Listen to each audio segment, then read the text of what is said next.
I'd like to share this morning on the theme of big history as the great story and why that matters in a warming world.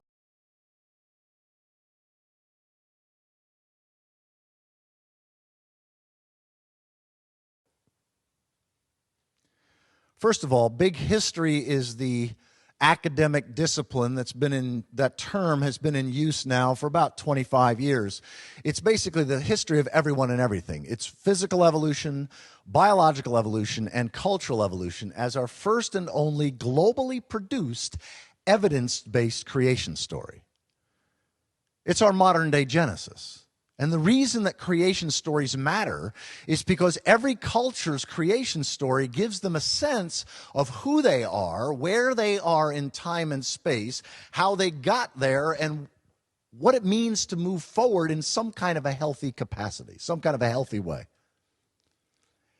We have been without a guiding narrative for quite some time now because most of us, certainly in this room, and even most Christians still, don't take Genesis exactly literally. We don't really believe that there was a snake that talked.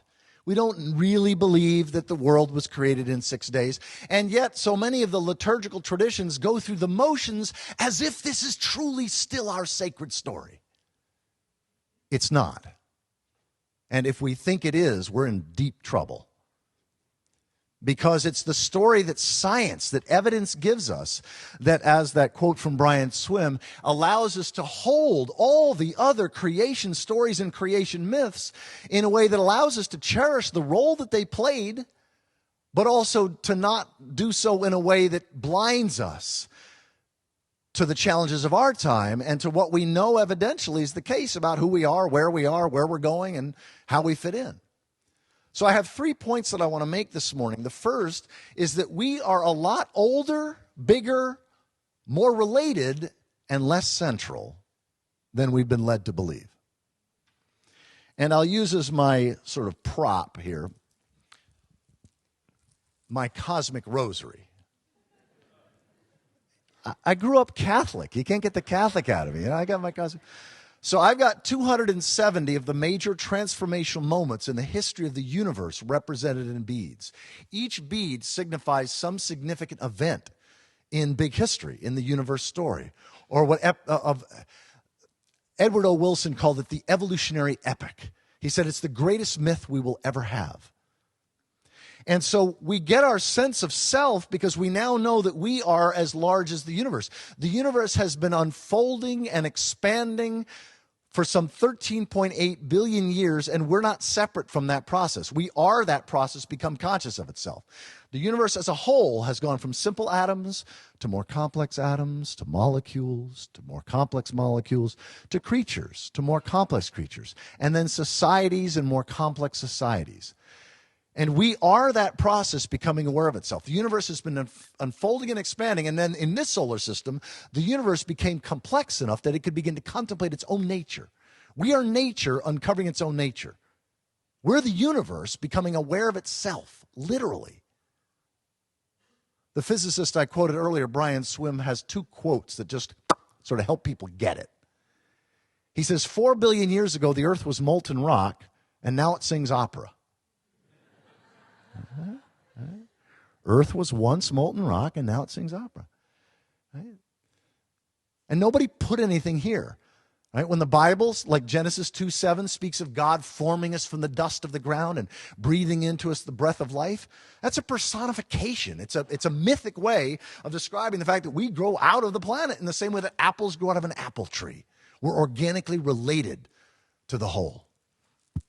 Here's another quote from Brian Swim that I think you'll like, although this one's a little bit more audacious. He tries to take the entire 13.8 billion year story of the universe and sum it up in 2 sentences. He says, you take a great cloud of hydrogen gas and you just leave it alone, and it becomes rose bushes, giraffes, and human beings. And that is what science tells us. That's our evolutionary story. It's the epic of evolution. It's big history. So it lets us know that we are 13.8 billion years old. In fact, some of the atoms of our bodies, the hydrogen atoms. See, we drink water. Where's my water bottle? Yeah. We are mostly water. We're 70% water. And of course, all the hydrogen atoms in the H2O, the hydrogen atoms were created at the beginning of time, 13.8 billion years ago. So all the hydrogen atoms in your body are 13.8 billion years old. So we're older than we thought. In fact, how many of us try to hide our age? You should celebrate your age. You're a lot older than you thought you were anyway, right? So we're bigger, we're older, but we're also more related. We now know, we don't believe this. This isn't about beliefs. It's about knowledge. We now know that we are genetically related to other creatures. In fact, all other creatures. In fact, Marlon Lavenar is the pastor of the largest Unitarian Universalist church in the world in Tulsa, Oklahoma, All Souls. I love this quote. He says, we've all heard some fundamentalist-minded person say, don't tell me I'm related to monkeys. But now that we understand DNA and it cracked its code, we know that we're not just related to monkeys. We're related to zucchini, so let's get over it. Right? So we're bigger, we're older, we're more related, but we're not as central as we thought we were. We thought, in fact, all cultures thought that the world was made for us. And what we're now finally realizing, evidentially, is that we were made to be a blessing. We're made for the world. In fact, if we don't come into right relationship with this planet, if we stop seeing ourselves as the pinnacle that everything leads to us, we're going to cause our own extinction if we continue thinking that way. But we do have an amazing role. I mean, think about it. Think about it from the dinosaurs' perspective. These amazing, majestic beings, some of the most awesome beings, certainly in Earth's history. They dominated the planet for like 150 million years. These incredible beings were lost to the Earth community 65 million years ago. They went extinct, right? And their memory was lost to the Earth community. No other species knew about the dinosaurs once they were gone until us. And we are the first creature to dig up. I mean, do you know of any other animal that digs up dinosaur bones and builds monuments to dinosaurs? Like museums? We do. So we're the story remembering its story. We are nature uncovering its own nature. So that does give us a significant role, but not if we think the whole thing was here for us. I mean, think about it. You've got a 13.8 billion year process. Now, if you compress 13.8 billion years into 100 years, like just for, understanding purposes, like if you think of the universe as 100 years old, at that time scale, do you know when humans show up? December 25th, interesting enough, Christmas Day of the 99th year is when Homo habilis, walking upright using stone tools. We domesticated fire on December 29th, Homo erectus, and we've been speaking, verbal, symbolic speaking Homo sapiens on December 31st of the 99th year. Now think about it. We've got 99 years, 364 days, and on the last day of a 100-year process is when human beings emerge out of the body of life. Or if you want to use mythic language, when the goddess created us or when God created us. Now, I don't know about you, but if we show up on the last day of a 100-year process, to me it indicates at least the possibility that the whole thing wasn't meant for us. And so we need to be humble about our relationship to this process, or we will be booted out of the body of life. We will go extinct. So this is my second point, the first one, of course, being that we're older, we're bigger, we're more related, and we're not as central as we thought we were, as our religions have led us to believe. The second point is that we will either come into right relationship, that is an honorable relationship with reality, an honorable relationship to nature, an honorable relationship to time. We will either do that or we will go extinct. We know of no culture in the entire history of the world, and certainly, in human history, we know of no culture that survived for any length of time that didn't have an I-thou relationship to the natural world. See, we have an I-it relationship because for the last 600 years, 550 years or so, we've been using clocks as our basic analogy or metaphor for nature. See, what happened was we invented pendulum clocks. And once we invented pendulum clocks, we started thinking, before we had clocks, think about any technology, right? A plow, for example. You use a plow. You plow, you set it down, and it just sits there, right? But clocks, you wind them up, they keep working. It was like, whoa, We just became enamored with clocks. So we thought of that as an analogy for nature. The problem is it does two things. One is a clockwork universe. When you think of the universe in clockwork terms, it trivializes God and it desacralizes nature. God is no longer immanent and omnipresent. God is no longer a synonym or personification of some aspect of reality or reality as a whole. God is now an idea, a clockmaker outside a clockwork universe that you can either believe in or not. And so you've got this insane worldview that literally causes good people to do dangerous and damaging things. I'll say a whole lot more about that at 12:30. Good people are dangerous, and great people can engage in great evil when their map of reality is outdated, or if they privilege ancient mythic texts over current evidential revelation. So what science has now showed us is that we have no evidence that any culture can survive for long without having an I-thou relationship to nature. See, religions are failing in their, and I'm saying all religions, are failing in their most fundamental task, which is to help us live in right relationship to reality. That's what religions are supposed to be about, is helping us live in right relationship to reality. In fact, Loyal Rue is a philosopher of religion. He wrote a book called Religion is Not About God. And what he means is that religion is about our relationship to reality. And yes, reality can be personified as the various gods and goddesses, and has been. But what religion's about, if it's doing its job, is helping us live in right relationship to what's inescapably real. All gods and goddesses are personifications, not persons. Gaia was a personification of Earth, not the goddess of the Earth. Gaia wasn't the spirit of the Earth. Gaia was a personification of Earth. Poseidon was a personification of the seas. Eros was a personification of love or lust. These are personifications. If you don't understand personification, you can't possibly understand religion or the world's myths, period. You can't.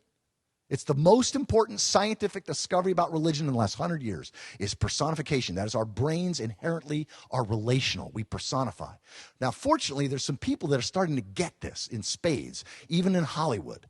So I want to share with you a 2-minute video that uses personification in a modern day, very powerful way.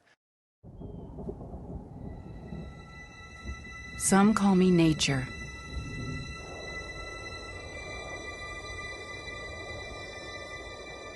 Others call me Mother Nature. I've been here for over 4.5 billion years. 22,500 times longer than you. I don't really need people, but people need me. Yes, your future depends on me. When I thrive, you thrive. When I falter, you falter. Or worse.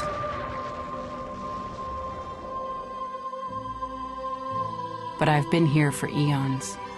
I have fed species greater than you, and I have starved species greater than you. My oceans, my soil, my flowing streams, my forests, they all can take you or leave you. How you choose to live each day, whether you regard or disregard me, doesn't really matter to me. One way or the other. Your actions will determine your fate, not mine. I am nature. I will go on. I am prepared to evolve. Are you?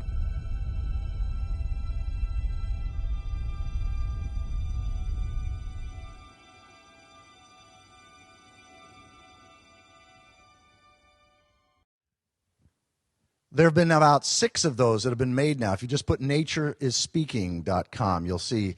One of the ones I'll show this afternoon at 12:30, or probably about 12:45, is Harrison Ford speaks as the oceans.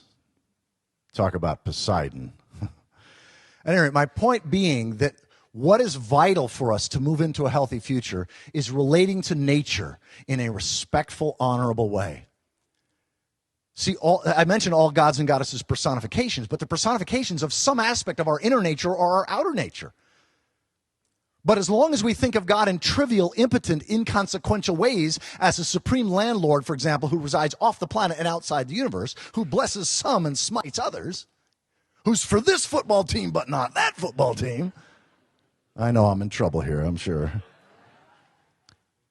then religion can't possibly do its task. And we're going to see this science and religion war. I mean, there's two great insanities I see today. One of them is that we allow corporations to get wealthy by polluting the air, water, soil, and life upon which we all depend. The fact that we have not yet taxed carbon, that is, we have not yet integrated the true price of carbon dioxide, the fact that we allow corporations to get wealthy by putting carbon into the atmosphere or toxins into the soil or toxins into the water is absolutely crazy. This is collective insanity. It comes out of our mechanistic understanding of the universe. We have not related to nature in an honorable, respectful way. And by doing that, we are betraying future generations. So that's one of the collective insanities. The other collective insanity is the theist-atheist debate. You've got tens of thousands, even millions of people that are debating whether or not God exists or whether God is real, when the one real God, namely nature or reality personified or not, we've been out of right relationship to, and we are now about to experience consequences of biblical proportion. And yet you got all these people debating about whether or not God is real. And both of them have a trivial, impotent, inconsequential, fictional understanding of God in mind. I'll do a whole bunch of that in my workshop. So my third point, I want to conclude with where we go from here. First point, we're a lot older, bigger, more related, and less central than we thought, and that our religions have led us to believe. Number two is that our religions are failing us in the most important thing, which is helping us live in right relationship to reality. And the primary face of reality that we need to live in right relationship to is nature. Both our inner nature and especially our outer nature. The third point becomes really clear. And it can be summed up by my great mentor, Thomas Berry. Thomas Berry called himself not a theologian. He called himself a geologian. Theologian of the earth. Right? And he said that our present condition, our present predicament, and our way into the future can be summarized in three simple sentences. First sentence. The glory in the 20th century and early 21st century, the glory of the human has become the desolation of the earth. Second sentence, the desolation of the earth is becoming the great shame of the human. Third sentence, therefore, all programs, policies, activities, and institutions must henceforth be judged primarily by the extent to which they inhibit, ignore, or foster a mutually enhancing human-earth relationship.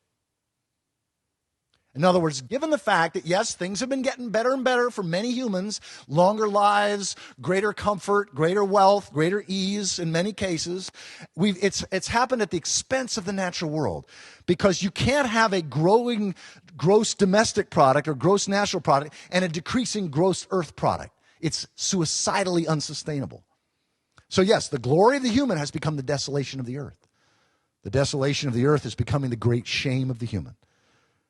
Therefore, from this point on, everything, all of our programs, our institutions, our policies, our activities, our religions, our politicians, our corporations, everything must be judged from here on out by the extent to which it inhibits, ignores, or fosters a mutually enhancing human-earth relationship. And so that gives us our mission. Because what we realize is that reality is our God. That is, reality is our ultimate commitment. Not some supernatural being, but reality, whether you personify it or not. Evidence is our scripture. That is, evidence is the main way reality is revealing itself to us today. Scientific evidence, historic evidence, and cross-cultural evidence.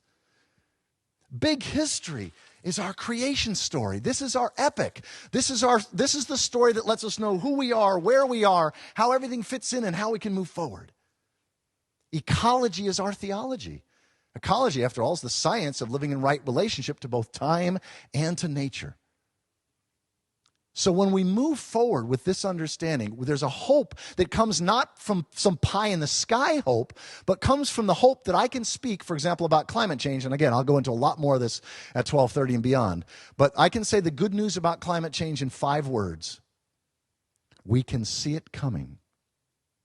Never in the history of the entire world has any species been able to see a potential extinction level event coming in time to ward off the worst and to prepare for what's already baked in the system.